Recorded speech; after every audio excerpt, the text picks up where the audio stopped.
तहसील मुंबई महाराष्ट्र से। दरअसल आज अपने जन्म स्थान पर आया हूँ। हमारे घर के बगल में माननीय बबऊ मौर्य जी, रघुनाथ मौर्य जी और छविनाथ मौर्य जी के परिवार में यहाँ मैं आया हूँ। और हमारे साथ में आए हैं माननीय राजपुरी, इनका घर पड़ता है जहाँ वंदना की हुई है, उनके पड़ोसी हैं आप। दीनानाथ जी नाम है, मुंबई के दिल के धड़कन है आप वहाँ पर लोकल ट्रेन चलाते हैं। और आप अपना नाम बबलू जी हैं? बबलू मौर्य, बनौली, ग्राम बनौली और सेवापुरी क्षेत्र से है जी। और महाराष्ट्र में मेरा चप्पल जूते की दुकान है और तुंगर फाटे पे रहता हूँ। और ऑलरेडी इन्होंने हमको फेसबुक पे देखा कि मैं यूपी में हूँ, तो इन्होंने कहा सर मैं आपके साथ एक दिन रहना चाहता हूँ। और इनको मैंने बड़े गांव बसने में बुलाया, साथ में हमारे यहाँ आज हमारा गांव देखने के लिए आए हैं। तो एक मैं निमंत्रण देने आया हूँ। ये निमंत्रण का नाम है सम्मान समारोह एवं प्रीतिभोज निमंत्रण।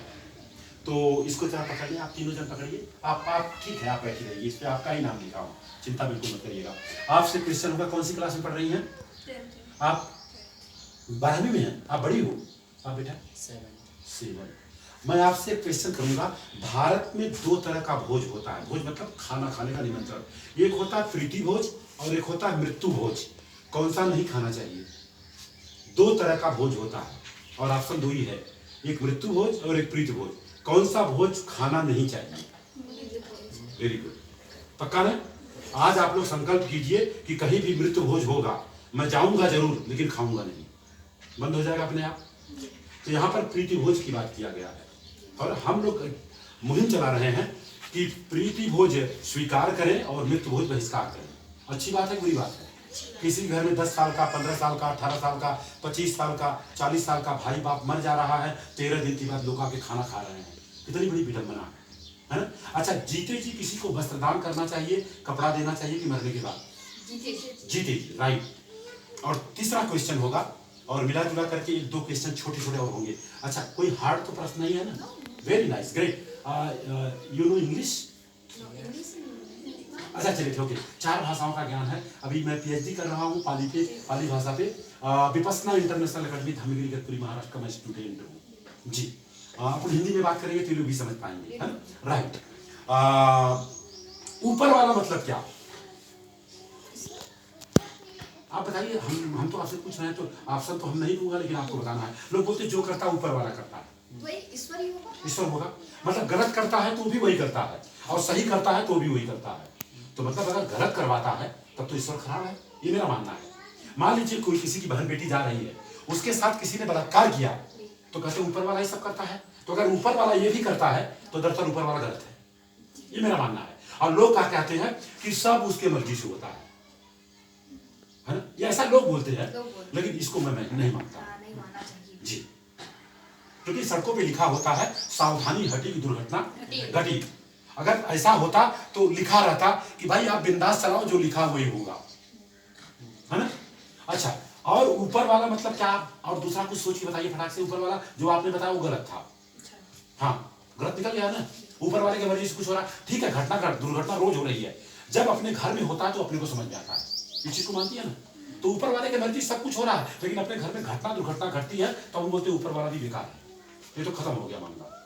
अगर ऊपर वाला गलत भी कर रहा है, ऊपर वाला सही भी कर रहा है, तो कहीं कहीं गलत है ऊपर वाला जी। तो अब ऊपर वाले मतलब क्या है? मतलब हमारी यानी मानसिक जो घटनाएं जो घट रही हैं जी, उस पर जो होगा वही ना हमारा होगा। हमारे शरीर में सबसे ऊपर क्या है? हमारी जो मानव की बॉडी है, तो सबसे ऊपर क्या है? यू आर राइट, दिमाग। तो कहने का मतलब सब ऊपर वाला सब कुछ करता है, मतलब दिमाग करता है। कौन करता है? क्योंकि दिमाग ने कहा मुंबई से हमको गोथू आना है, मैं आ गया। ऊपर वाला ने कुछ नहीं सोचा, अगर मैं नहीं चाहता तो मैं यहाँ नहीं आता। और ये जो ऊपर वाला है ना, ये खेती है। इसमें अगर आप ट्रैक्टर बनाने का बीज डाल देंगे तो ट्रैक्टर बनाता है। मानते हैं इस बात को? तो ऊपर वाला क्या है?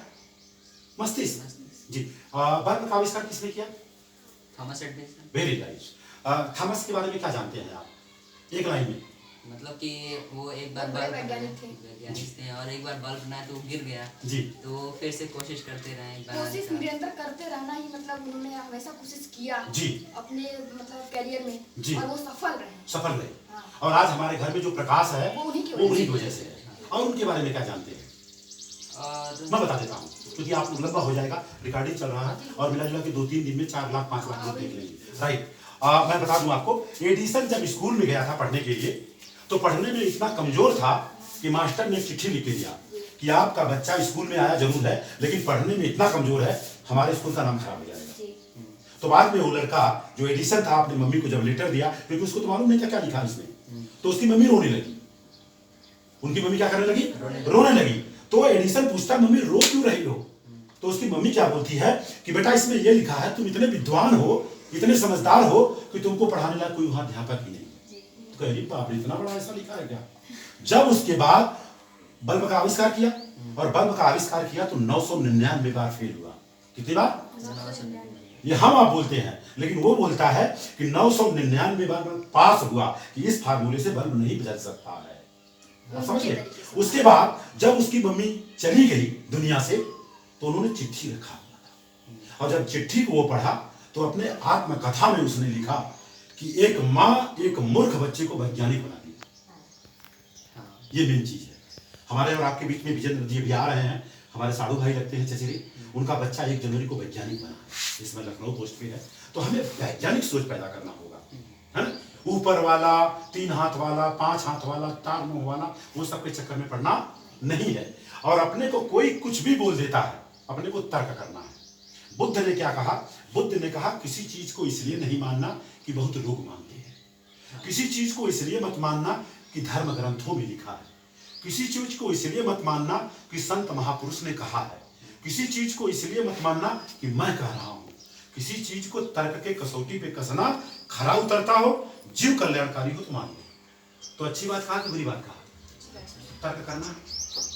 लेकिन हमें आपको बचपन में सिखाया गया तर्क करोगे तो नर्क में जाओगे, तो लोग तर्क करना छोड़ दिए, है कि नहीं? तो तर्क करना चाहिए कि नहीं?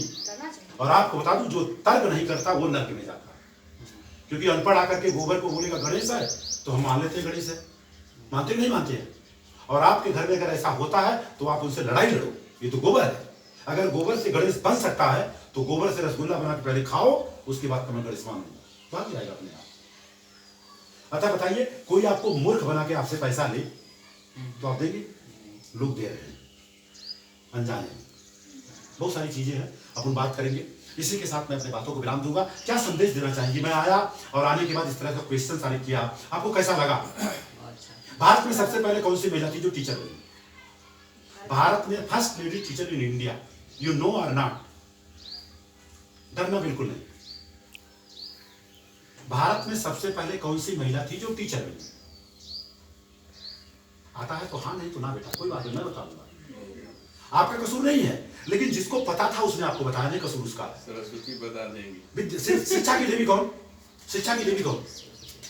झूठ बात है, झूठ है, झूठ है, 100% झूठ है। और अगर